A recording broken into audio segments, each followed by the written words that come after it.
¿Qué tal? Buenos días, qué gusto saludarles en esta mañana de martes 28 de abril del año 2020.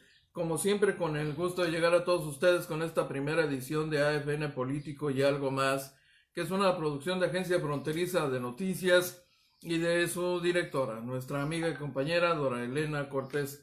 Soy José Enrique García Sánchez y me da mucho gusto poder entregar a todos ustedes el cúmulo de información de las últimas horas para que esté usted eh, enterado, debida y oportunamente enterado de los últimos acontecimientos en relación particularmente con el comportamiento epidemiológico, por supuesto los datos más recientes del comportamiento epidemiológico, las nuevas medidas que se están anunciando, hay algunas novedades, por supuesto sigue creciendo la cantidad de víctimas y en el panorama nacional, bueno, las cosas en consecuencia siguen manteniendo el ritmo de las últimas horas en cuanto a la cantidad de contagiados y personas finalmente fallecidas como producto del contagio.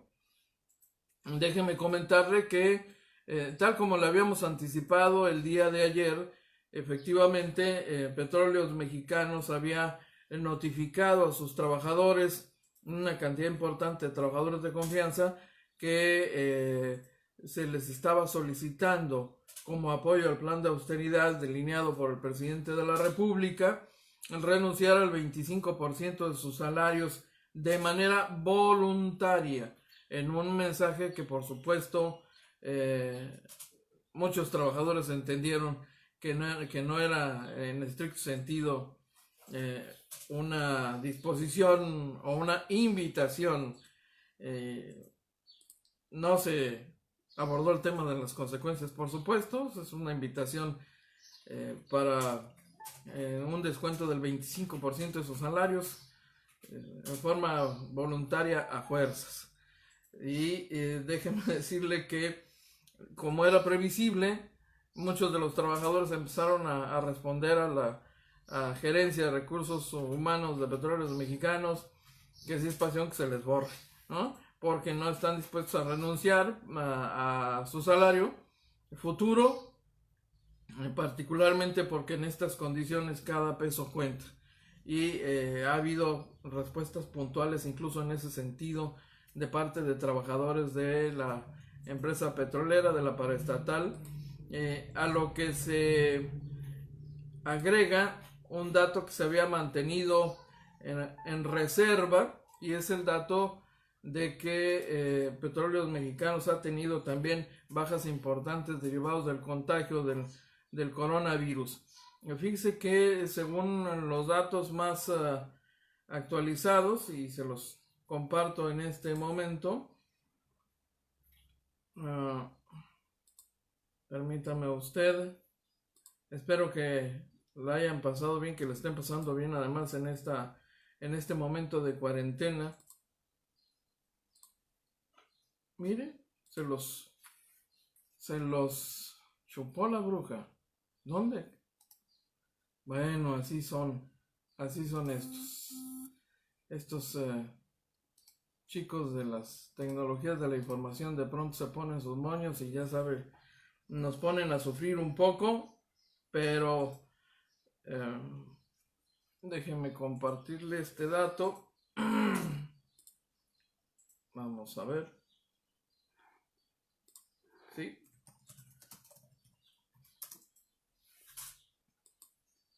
Le confirmo en este instante.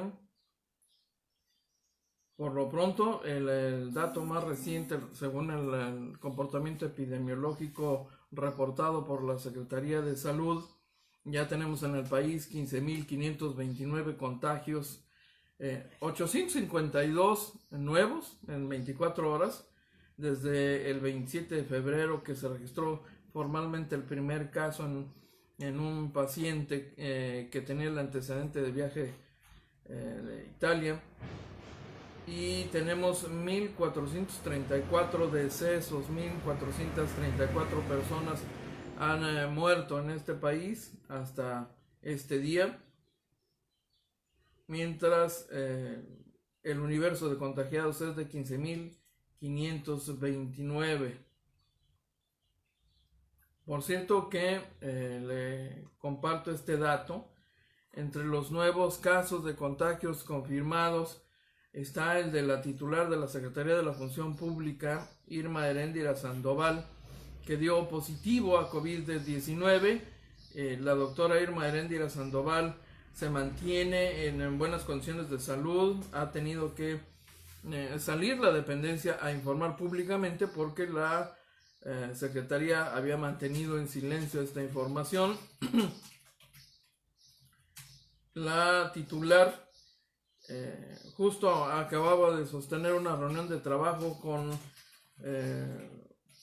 por lo menos 15 personas, entre ellos el secretario de Hacienda Arturo Herrera y la directora general del Consejo Nacional de Ciencia y Tecnología, María Elena Álvarez. No se había informado públicamente y están tan molestos en el gobierno federal que ya se han tomado muy en serio la determinación de sancionar a quien filtró este dato, porque como le recuerdo, este tipo de información que es personal no está permitida su difusión. De hecho, es sancionable la difusión de este tipo de información si este acto proviene del gobierno, de la autoridad. La autoridad está obligada a garantizar el anonimato de las víctimas. Es información personal y ya sabe usted que de conformidad con esta legislación que se aprobó apenas hace algunos años en este país, bueno, todos tenemos derecho a que la información personal sea resguardada. No es voluntario, es obligación. En este sentido, la sola filtración de que la titular de la Secretaría de la Función Pública había dado positivo al contagio de COVID es ya en sí un acto punible, castigable. Y ha tenido entonces que salir la dependencia a compartir una tarjeta informativa en la que señala así muy puntualmente y muy estrictamente un pequeño mensaje que afirma: en estricto acatamiento a las recomendaciones médicas desde los primeros síntomas, la secretaria Sandoval se ha mantenido en autoaislamiento y en constante monitoreo médico, sin dejar de atender a través de vía remota los asuntos correspondientes a su cargo.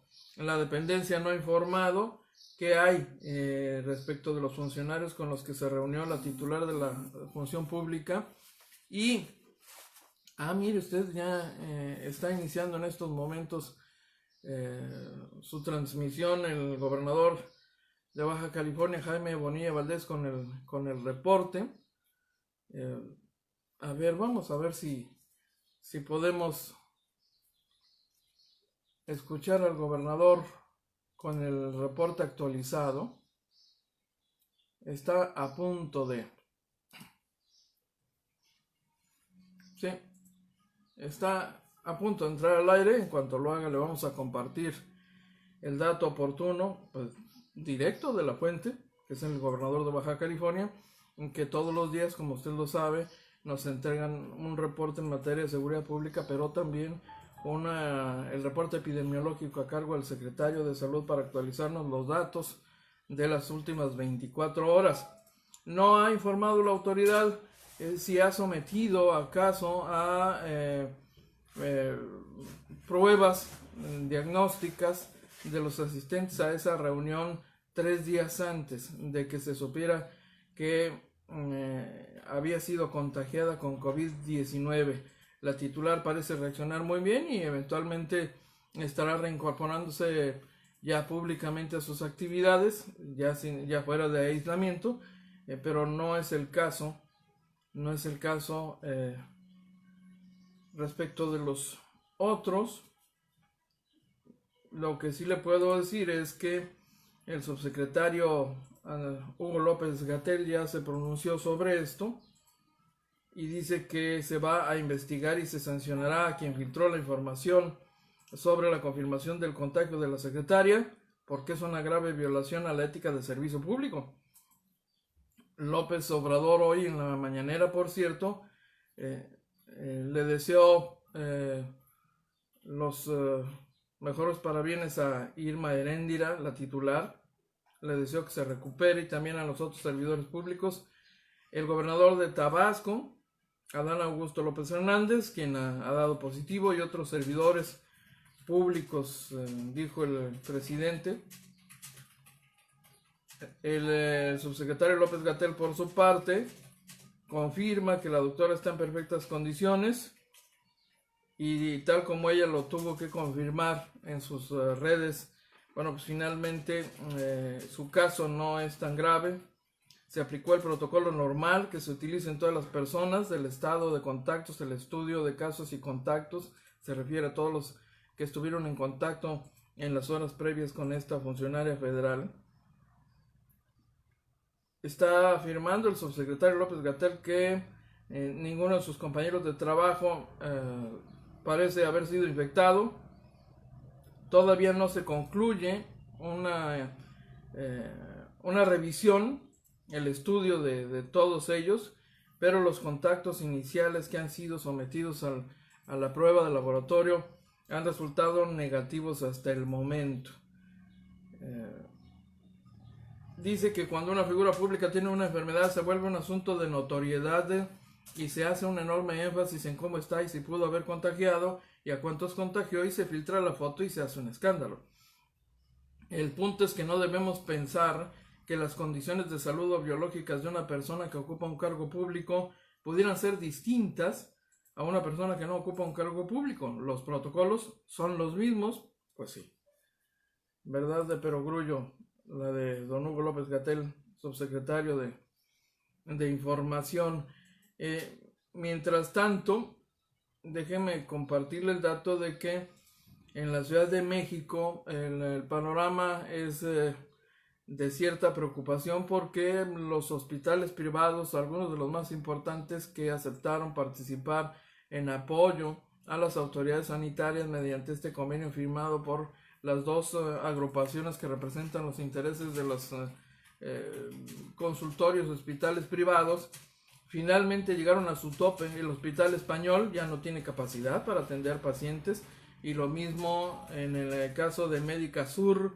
Han agotado su capacidad para atender pacientes de COVID, mientras el gobierno de la Ciudad de México y las autoridades sanitarias preparan el resto de la infraestructura que ya habían anticipado se requeriría, porque como todos sabemos, la Ciudad de México, la zona que comparte con el Estado de México, la zona metropolitana, es el principal foco de infección de coronavirus, y en la misma Ciudad de México hay zonas, particularmente zonas que son focos rojos, porque la población simple y sencillamente no están haciendo caso, no están atendiendo las recomendaciones sanitarias de la autoridad.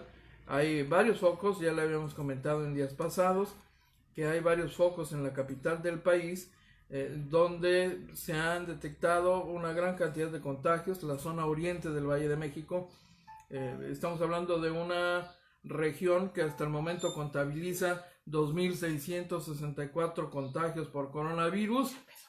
Iztapalapa encabezó el número de infectados con 676 casos. A ver, vamos a ver si ya empezó el gobernador. No. A ver. ¿Dónde anda el gobernador Jaime Bonilla? Que se reporte.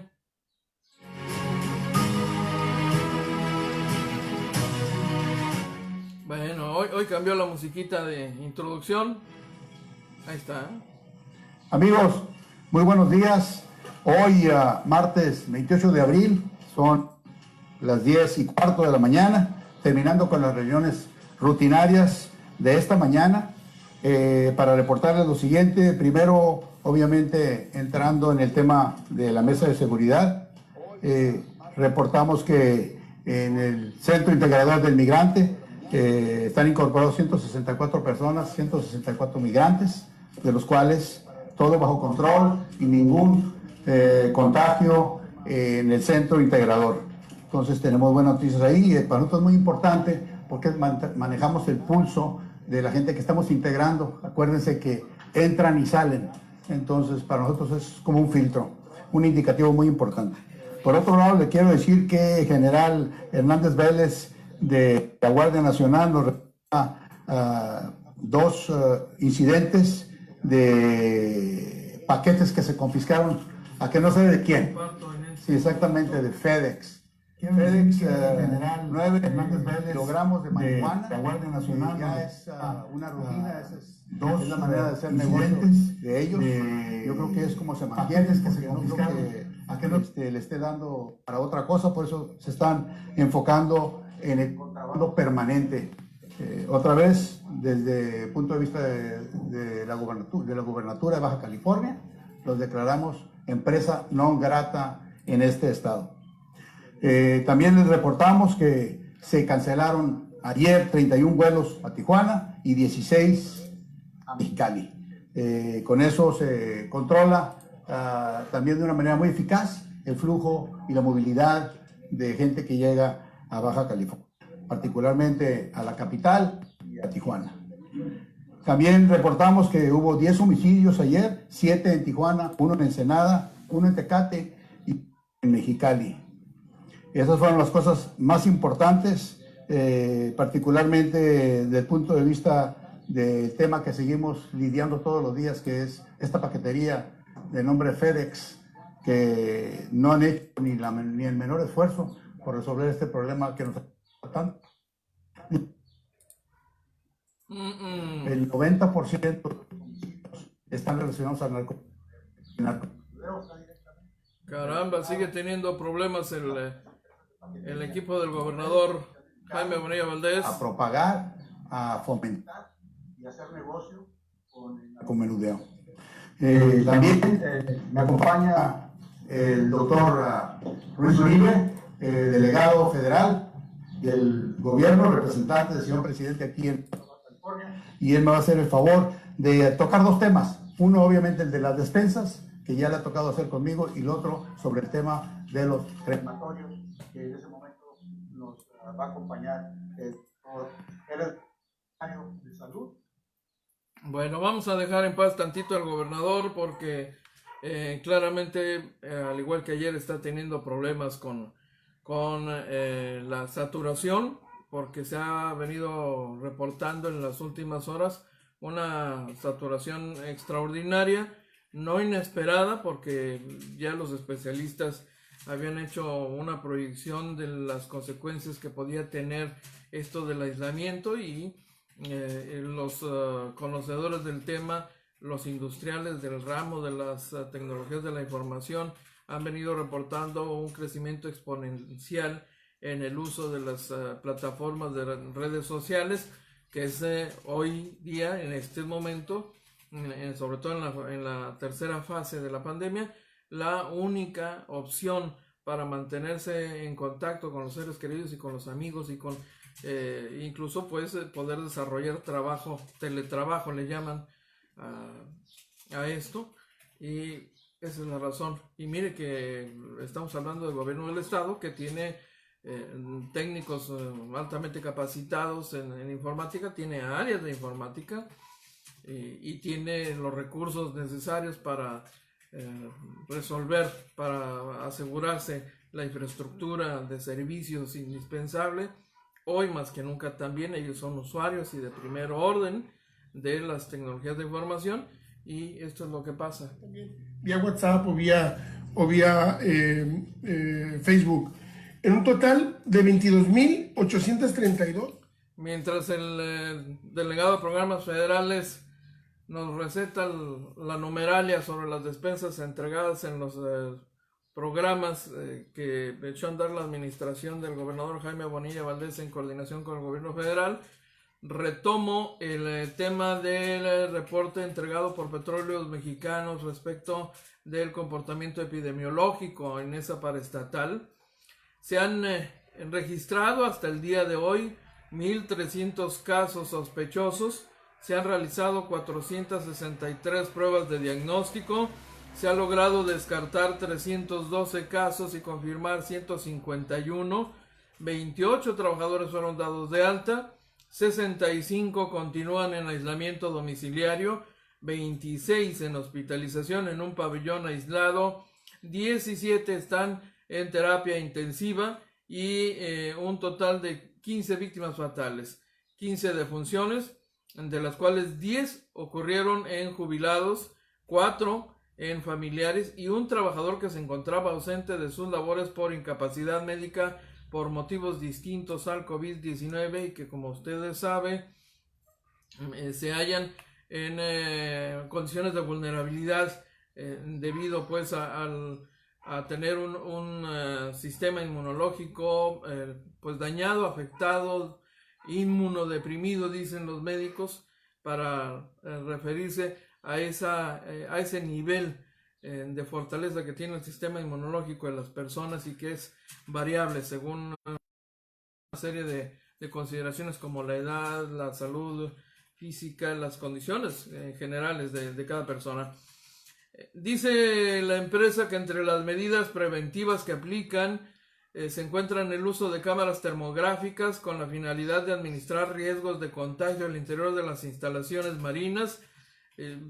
Las cámaras termográficas son dispositivos todavía más grandes, mucho más grandes que el termómetro digital que se utiliza para tomar la temperatura incluso a distancia con rayo láser para evitar el acercamiento físico con la persona.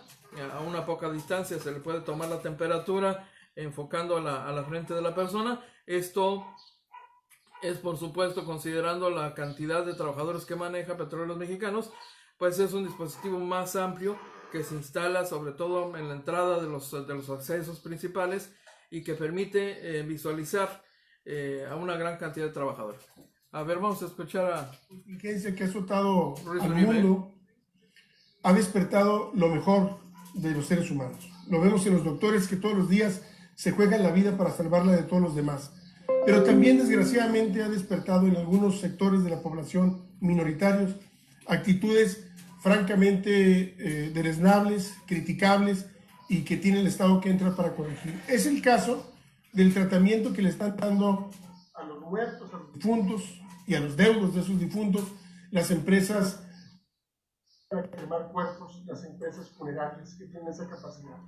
Ha habido una actitud de rapacidad para el trato de estos deudos y han multiplicado exageradamente los precios, algunas llegando hasta los 50,000 pesos, aprovechando la contingencia, inventándose que ocupan líquidos especiales, lavados especiales, bolsas especiales. Por tal motivo, habiéndose tratado ese tema, el gobernador instruyó que entráramos todos los niveles de gobierno a arreglar este asunto. En un momento el doctor Enrico habrá a explicar las circunstancias de este problema. Yo lo que puedo decir, gobernador, es que el día de hoy inician los operativos conjuntos en los que va a participar Salud, Profeco, Ayuntamiento de Tijuana, Protección Civil, para poner en orden a estas empresas y que hagan, y COFEPRIS, desde luego, que es el brazo armado, digamos, de salud, para poner en orden a estas empresas, estos empresarios, esos malos empresarios que nuevamente están traicionando a tu ciudad, como lo vimos anteriormente con otros empresarios. ¿Qué puede hacer Profeco en este caso? Profeco va a sancionar económicamente y va también a exhortar a la modificación instantánea del precio antes que eso se convierta en multas mayores. Pero al mismo tiempo va a advertir de que si no obedecen el exhorto, entrará el ayuntamiento, entrará COFEPRIS que puedan cerrar el negocio. Entonces, vamos a actuar con toda dureza porque esta es una contingencia que necesita sacar lo mejor de sus médicos, pero también de sus empresarios. Y es el caso de los empresarios que se dedican a tratar con los deudos, a tratar con el dolor humano de las personas que han perdido seres queridos. Si me permiten pasarle el micrófono para que explique. Bueno, mientras escuchamos al secretario de Salud, debo decirle que desde ayer en la tarde estábamos enterados de la realización de un operativo en empresas que se dedican a ofrecer servicios de cremación. Aparentemente este operativo no se llevó a cabo ayer, pero ya escuchó usted, se está oficializando el arranque de estos operativos. Vamos a ver qué tiene que decir el secretario de Salud.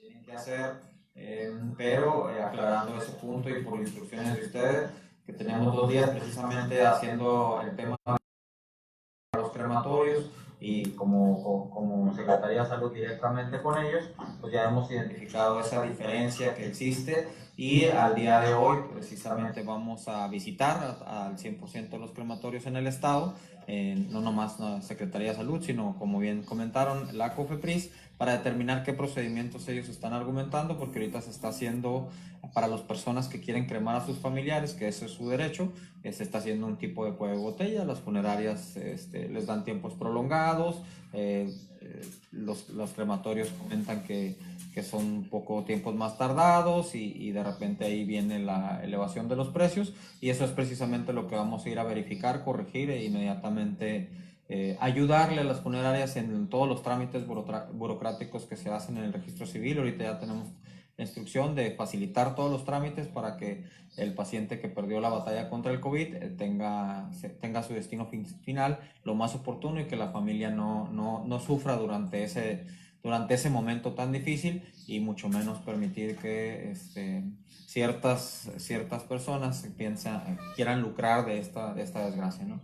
Entonces eso es lo que va a pasar. El día de hoy prácticamente se va a hacer visita a los crematorios, y el día de mañana está programada la reunión con todas las funerarias del estado a través de videoconferencias, para precisamente explicarles todos los trámites que se van a facilitar al registro civil, para que por ahí no se atore ningún proceso burocrático en cómo se va a tomar. Sí, aquí Beatriz Godínez Álvarez dice que se castiguen esas funerarias rapaces que se aprovechan de la gente en esos momentos, precisamente por los comentarios del delegado federal. Sí, vamos a actuar con mucha certeza, siguiendo sus instrucciones, pero con evidencia en la mano. Vamos a ir a visitarlas, vamos a ver qué es lo que están haciendo, su capacidad instalada, sus días, tiempos de espera para proceder con el destino final de un paciente.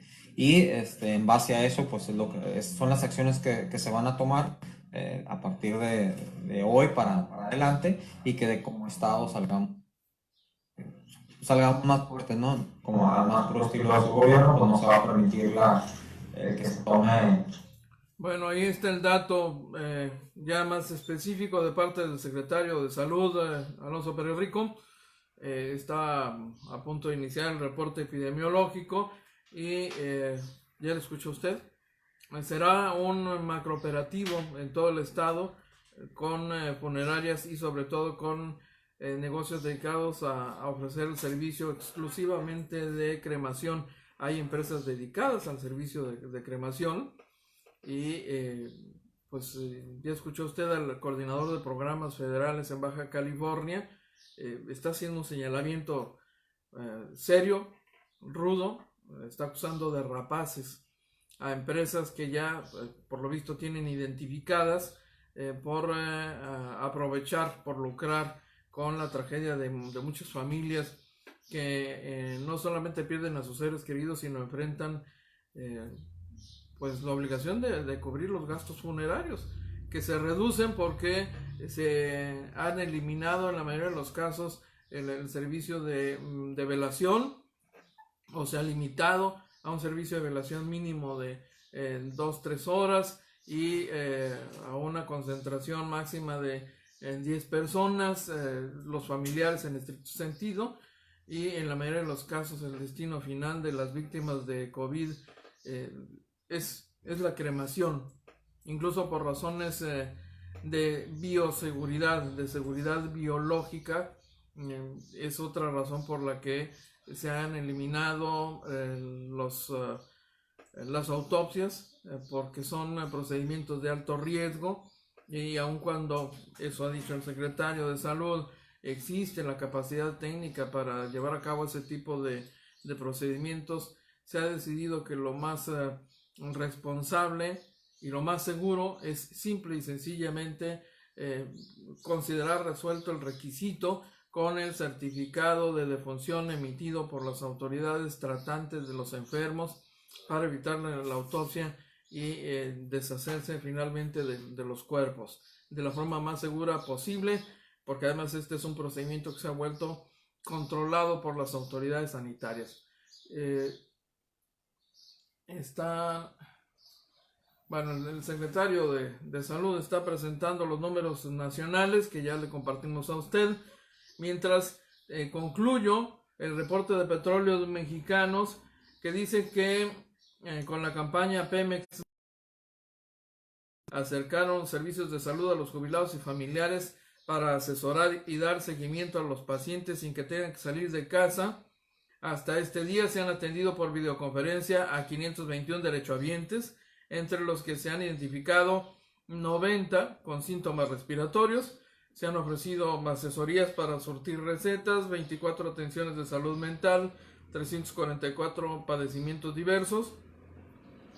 Hay un equipo de 92 médicos y enfermeras atendiendo esta asesoría a través de videoconferencia a los derechohabientes. Es el reporte de Petróleos Mexicanos de hace algunas horas. Bueno, es el más reciente que presentó Petróleos Mexicanos hasta el momento. Vamos a escuchar al secretario Pérez Rico, ya está con los datos de Baja California. Sí, así es como estamos en el estado. 1.399 negativos, 464 sospechosos, 1.397 casos confirmados.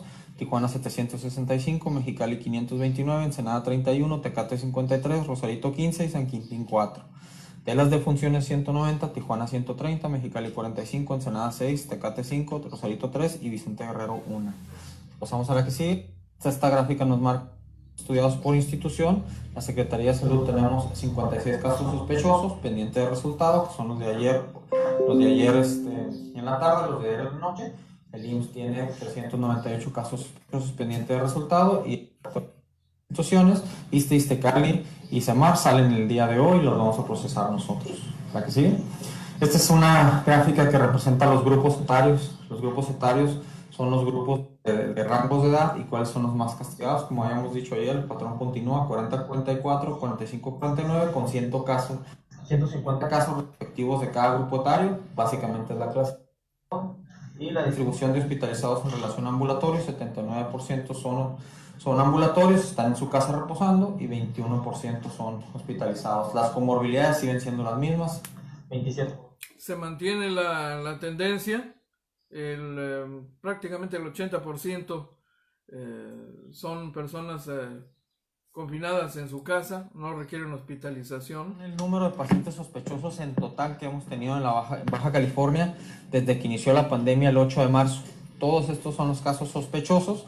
A medida cuando se reporta aquí, cuando yo llego a consulta médica en primero o segundo nivel de atención y digo el día 2 de abril, el día 11 de abril empecé mis síntomas. A partir de ahí se empieza a contar.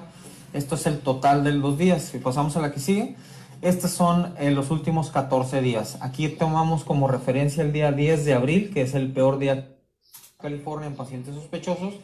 ¿Por qué? Porque tuvimos 177 pacientes sospechosos nada más en este día.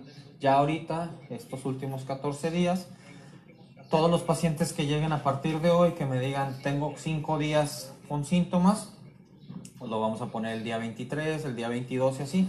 Entonces, a medida que nos vamos alejando del 10 de abril, el 14, el 15, el 16, el 17, estos son el número de casos, 120, 97, 86, 100, ya se está disminuyendo el número de pacientes sospechosos. Sin embargo, vamos a dejar este día como referencia siempre, que es el día más pacientes sospechosos hemos tenido. Como referencia. Como referencia. Pero a medida que vayan llegando los pacientes, los vamos a ir sumando acá.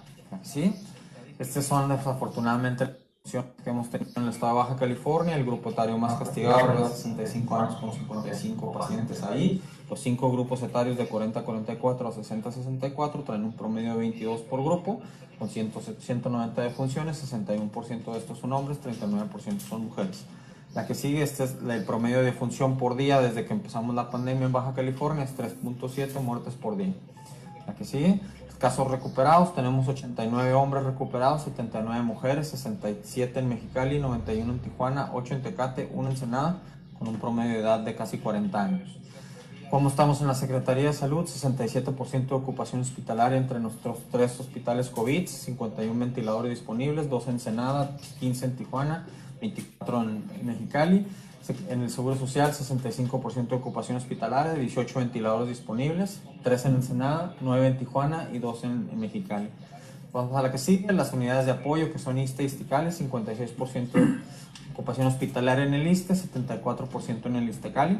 Pasamos a las que siguen, continuamos con la Jornada Nacional de Sana Distancia. Bueno, ahí tiene usted el reporte del secretario de Salud, Alonso Pérez Rico, en este momento. Es la información directa. El comportamiento epidemiológico muestra datos muy interesantes. Lo que nos está diciendo el dato estadístico en comparación del día de ayer es que el promedio de víctimas fatales aumentó. Ayer estábamos en un promedio de 3.5 muertes por día.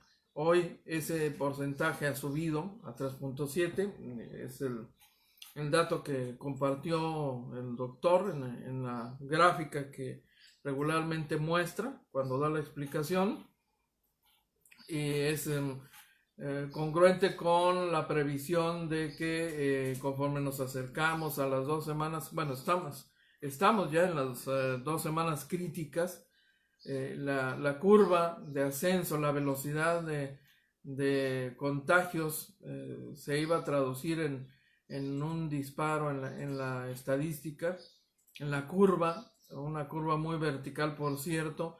No se logró, evidentemente no se logró del todo aplanar la curva. Nos habría llevado a prolongar la cantidad de casos, pero con menos presión para la infraestructura hospitalaria. No está ocurriendo así, no del todo. Digan los nombres de las funerarias. Sí, con mucho gusto, gobernador. El Mexicali es crematorio, que tiene 2 hornos. Grupo Galloso, que tiene un horno. Funerarias San Juan Latinoamericano, que tiene igualmente un horno. Funeraria San José con un horno. Funeraria El Ángel con un horno. También Funeraria del Rosario con un horno. Estas son las de Mexicali que hoy mismo van a ser intervenidas. En Tijuana tenemos Grupo Galloso con un horno. Inhumaciones González con un horno, Panteón Jardín Tijuana con 2 hornos, Funeraria San Gabriel con un horno, Funeraria San Juan Latinoamericano también en Tijuana con un horno, y Funeraria Aymar con un horno. En total, de Tijuana, 7 hornos. En Ensenada tenemos la Funeraria Moreno con 2 hornos y la Funeraria del Ángel con un horno. Son todas las empresas y los hornos que vamos a ir a visitar en este operativo conjunto, gobernador. Muchas gracias, amable doctor. Muchas gracias a todos. Bueno, creo que ya le trae marcaje personal, entonces en las próximas horas todas estas van a ser intervenidas, es una expresión para decir que van a ser abordadas mediante operativos. Concluye su transmisión el gobernador Jaime Bonilla Valdés, que por cierto recibió algunas quejas mientras transmitía su mensaje, entre ellos de pobladores de la zona de El Hongo, que se habían quedado sin servicio de agua potable. Imagine usted en estas condiciones, no solo sin empleo, sino además con limitaciones económicas fuertes, por supuesto también algo de desabasto, y ahora sin agua. No, bueno, es preocupante el panorama, sobre todo para estos habitantes. Y ya escuchó usted, estamos hablando de más o menos una veintena de empresas que operan sus propios hornos. Yo aprovecho para comentarle que en el tema de los hornos hay algunos datos importantes que compartirle. En este momento se lo comparto, si me permite usted un segundito. A propósito de los hornos crematorios, el Instituto Mexicano del Seguro Social ha solicitado la autorización a la Secretaría de Hacienda, ha presentado un proyecto de inversión a la Secretaría de Hacienda que contempla la compra de 6 hornos crematorios. Son 6 hornos que permitirían atender la alta demanda de víctimas fatales de coronavirus. Cada horno tiene un costo de 1.700.000 pesos masiva. Su uso podría estar destinado a la disposición de cadáveres de pacientes enfermos por COVID. Los hornos medirán 4,5 metros de largo por 3 de ancho. Su solicitud fue hecha mediante un documento formal a la Secretaría de Hacienda, y según este reporte, los hornos crematorios serían ubicados cerca de hospitales reconvertidos para la atención de COVID, según los lineamientos de la Secretaría de Salud. se alerta sobre la necesidad de cámaras frías, crematorios y fosas para enfrentar el posible manejo masivo de cadáveres. Cabe recordar que los cuerpos de personas no identificadas o no reclamadas no podrán ser cremadas en respeto a la ley de víctimas. De acuerdo con el más reciente corte del gobierno federal, México suma 1,434 muertes, exactamente a 2 meses de haberse registrado el primer caso confirmado de infección en territorio nacional. Y bueno, pues es parte de la demanda agregada de servicios que antes no, simple y sencillamente no estaban previstos, porque no habíamos tenido una pandemia de esta dimensión, y el servicio público de salud de todos los países en realidad en su mayoría no estaba preparado para una emergencia no solo nacional sino global de esta dimensión. Esto ha generado presiones extraordinarias financieramente hablando hacia todas las instituciones públicas y privadas en materia de salud. Permítame saludar a quienes nos están acompañando en este momento. Maite Presiche, qué gusto Maite Presiche. Corporativo Jurídico Medinas también. Rommel García Bernstein desde Ensenada. Alberto Escourido. Marta Patricia Cortés. ¿Qué hace ahí conectada? ¿Está viendo el programa? Oh. José Luis Martínez, Muro Alonso, Liliana de Ramírez, Melba Cortés, Teresa Pérez, Galeana Itle Mora, Gustavo Alfonso Jiménez Pensado, Alejandro Cervantes Sánchez, nuestro amigo Roberto López, muy amable. Don Gustavo Alfonso Jiménez Pensado, ¿qué tal? Buenos días. John Espinosa, buenos días. Abrazos, no balazos, dice a todo el grupo de AFN, mi bello grupo, hombre. Qué amable, muchas gracias. Saludos, directora, saludos de parte de mi familia para la suya con el cariño de siempre. Melba Cortés. Bueno, para que me dé la bendición papal. Leti Ahumada, Gustavo Alfonso Jiménez Pensado. Leti, qué gusto. ¿Es la comadre de la Parra? Doña Leticia Ahumada. Hombre, hace buen rato que no saludamos a doña Leti ni a su esposo. Son nuestros padrinos, oiga usted. Saludo afectuosísimo, como siempre, un abrazo hasta su casa, allá en Estados Unidos. Omar Rodríguez, saludos. ¿Quién más?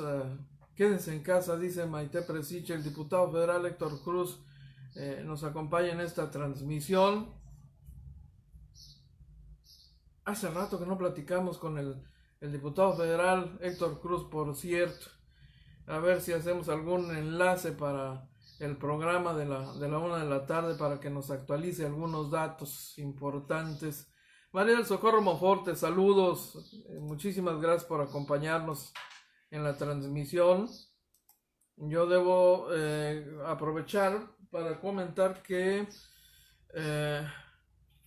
nos contactó el día de ayer, nomás que no alcanzamos a verlo desplegado en la lista de los mensajes, a Clemencia Robles Corrado. Vamos a hablar, vamos a ponernos en contacto con ella para atender este reporte ciudadano que nos quiere compartir. Muchísimas gracias. Gracias. El licenciado Jerry Vázquez Alfaro, expresidente del Colegio de Abogados Ignacio Burgoa. Joel Meraz Puente, muchísimas gracias. Son todos muy, muy amables. ¿Sí? No quiero que se me vaya a quedar fuera nadie. ¿No? Ahí está don Omar Rodríguez, hombre. Qué gusto. Qué gusto, de veras. Gracias. Gracias a todos. El Corporativo Jurídico Medinas, por supuesto. No se nos olvida. Son todos ustedes muy amables. déjeme compartirle algunos datos adicionales que nos están llegando.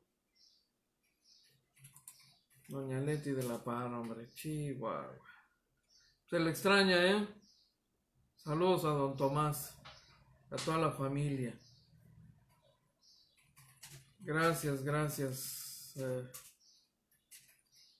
Melba Cortés, muy amable, gracias. A todas las personas que nos acompañan en esta transmisión. Yo les recuerdo que en este momento, por limitaciones técnicas, no estamos transmitiendo en vivo a través de la plataforma de YouTube, pero finalmente esta transmisión estará disponible en la plataforma de YouTube de Agencia Fronteriza de Noticias. También lo está en el portal de Agencia Fronteriza de Noticias en www.afntijuana.info. Gracias, Corporativo Jurídico Medina dice, excelente programa, qué amable.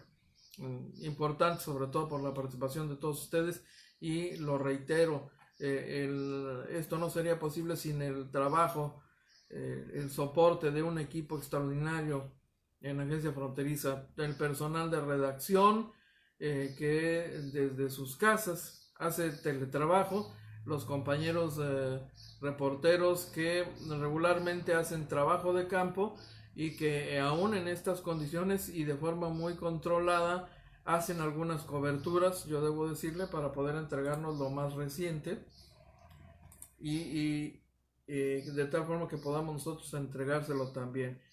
¿Hay un mensaje del alcalde? Sí, hay un mensaje del alcalde. Se lo vamos a compartir si alcanzamos. Sí, como no, si alcanzamos. Claro que alcanzamos. Permítame usted. Esto amerita. Veamos qué novedad tiene que compartirnos el presidente municipal Arturo González Cruz, que ha estado limitadamente por las limitaciones de movilidad, de desplazamiento, sale ocasionalmente a la calle a supervisar avances de obra, particularmente avances de obra.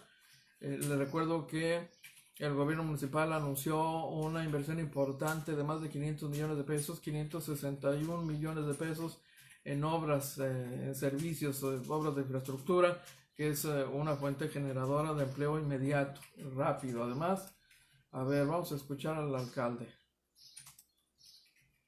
Buenas tardes. Hasta el día de ayer se reportan 737 casos confirmados de COVID-19 en Tijuana y 123 muy lamentables defunciones.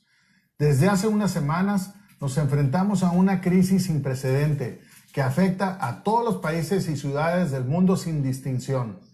El planeta entero está encarando esta lucha sanitaria y económica. Hoy Tijuana necesita lo mejor de todos, del gobierno federal, del gobierno estatal, del ayuntamiento, de los doctores, empresarios, trabajadores y hasta los que se quedan en casa.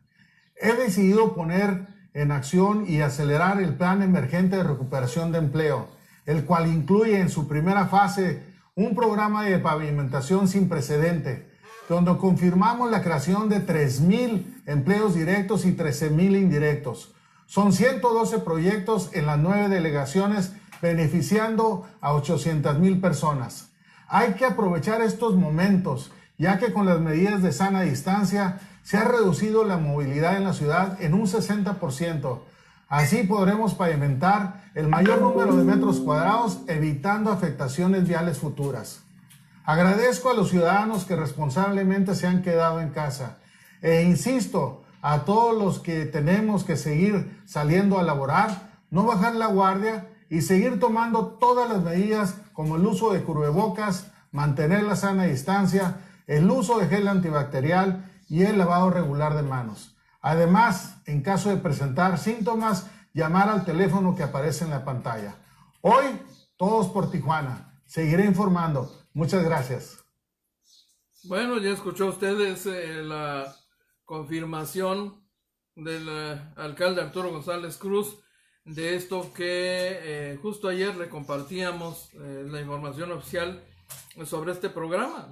Lo que omite el alcalde es el monto de la inversión. Estamos hablando de 561 millones de pesos para obras que además la ciudad está pidiendo a gritos, pero que en condiciones normales es un dolor de cabeza enorme poder ejecutarlas, porque ya de por sí Tijuana venía padeciendo complicaciones severas en términos de movilidad urbana.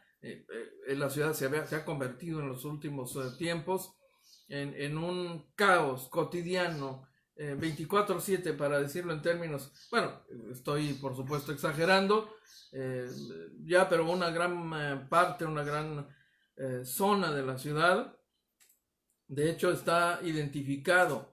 Hay una gran cantidad de vialidades que están identificadas ya por la enorme movilidad urbana que estaba registrando la ciudad, la saturación, la lentitud en los tiempos de traslado, en fin.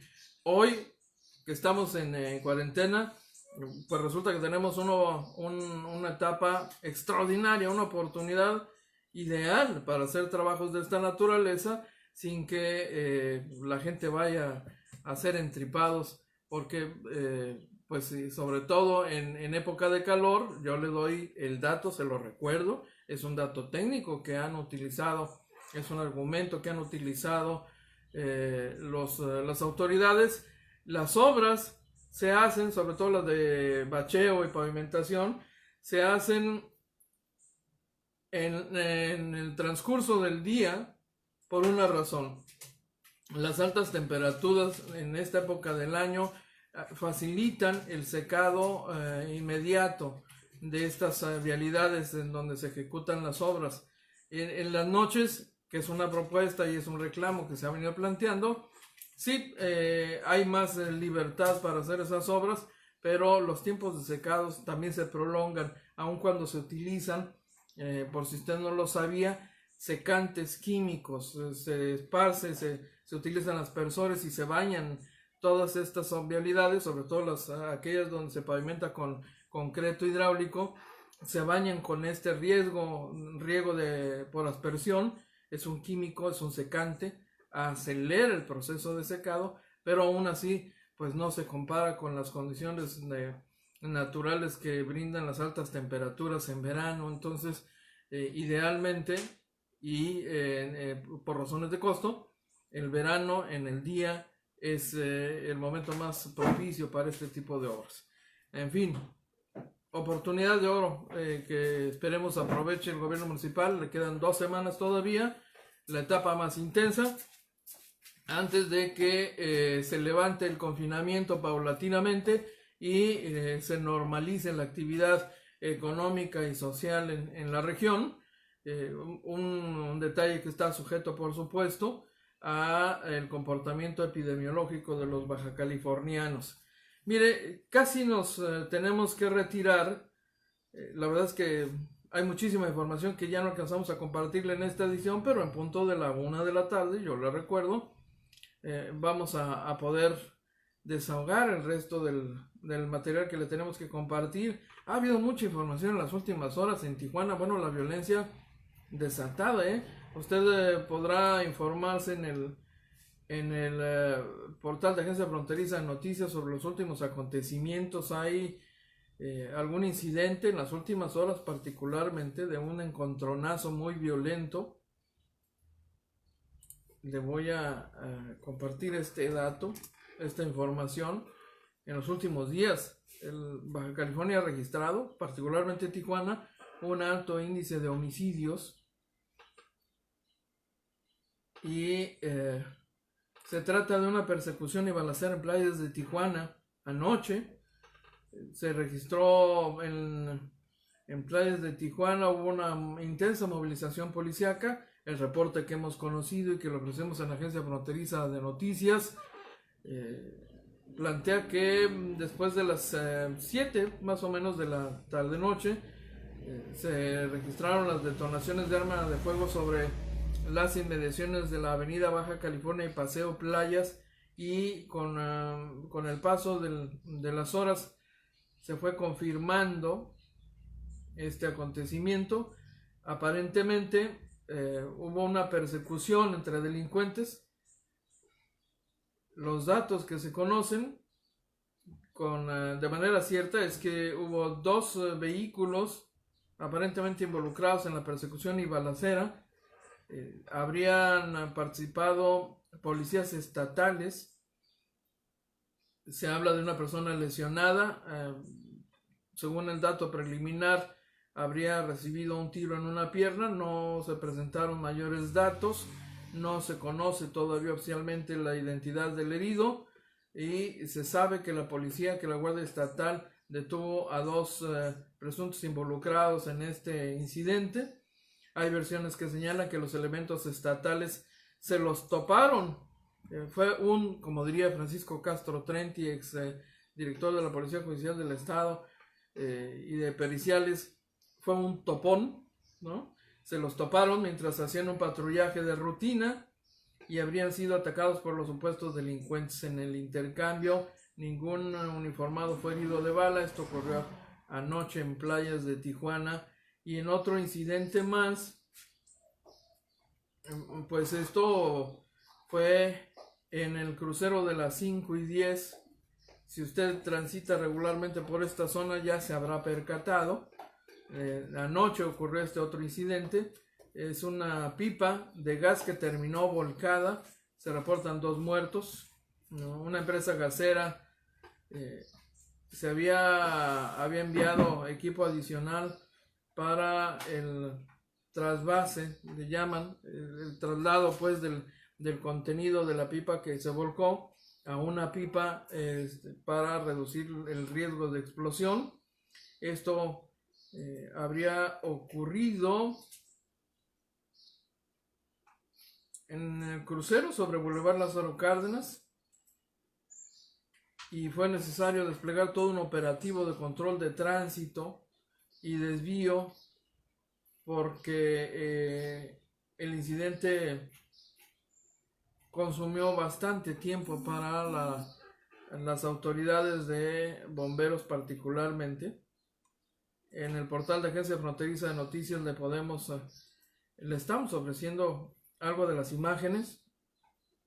El solo operativo de trasvase de gas de la pipa volcada a la otra pipa que se presentó en el sitio, pues es un proceso que lleva bastante tiempo, es de riesgo, y mientras ese procedimiento se lleva a cabo, bueno, pues personal de bomberos debe mantener despejado un perímetro de seguridad ante el riesgo de una eventual explosión que nunca se puede eliminar del todo, no obstante que los trabajadores de las empresas gaseras tienen capacitación para manejo de riesgos, manejo de contingencias. Estos son procedimientos de rutina para ellos, pero finalmente el riesgo está ahí, aunque sea en un menor grado. Por eso estas operaciones, estos operativos se hacen con un amplio margen de seguridad. Una de las personas afectadas presentaba lesiones menores, no requirió traslado a hospital. 5 máquinas utilizó el departamento de bomberos, un tráiler grande de agua, 4 pipas, una ambulancia y un equipo de materiales peligrosos.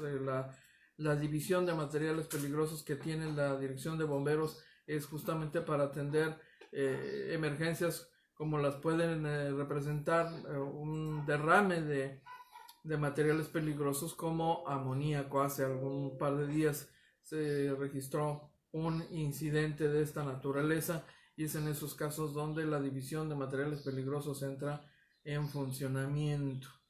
Seguían cerradas las vialidades esta mañana porque los trabajos que le comento estaban en proceso, pero pues la verdad es que fuimos suertudos, porque justo en esta zona ha habido incidentes peores también con volcadura de pipas de petróleos mexicanos, alguno que otro caso que podemos recordar. Uno de ellos terminó en derrame de combustible y un gran incendio en la zona que consumió varios vehículos y que casi le cuesta la vida a Ramón Quiñones, por cierto, locutor de muchos años en esta ciudad, que volvió a nacer ese día. Le tocó justo estar ahí, en el lugar menos indicado. Hay más informaciones. En total, una víctima fatal durante esta volcadura. El incidente ocurre a la altura de la llantera Jaramillo. Se impactó con 2 automóviles que circulaban por la zona y volcó. Qué cosas, ¿eh? Un muerto, 2 heridos. Oiga, ya se nos acabó el 20. Queremos agradecer enormemente a todos ustedes que nos hayan acompañado en esta transmisión.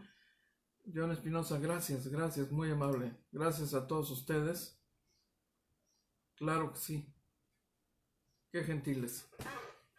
Ya nos vamos. Nos vamos. Y es como hoy. Los invitamos para que nos sigan de lunes a viernes, de 12 a 1 de la tarde por este canal. Agencia Fronteriza de Noticias es el portal de noticias más influyente y que sí se lee. ¿Sí? Sí se lee, claro que sí.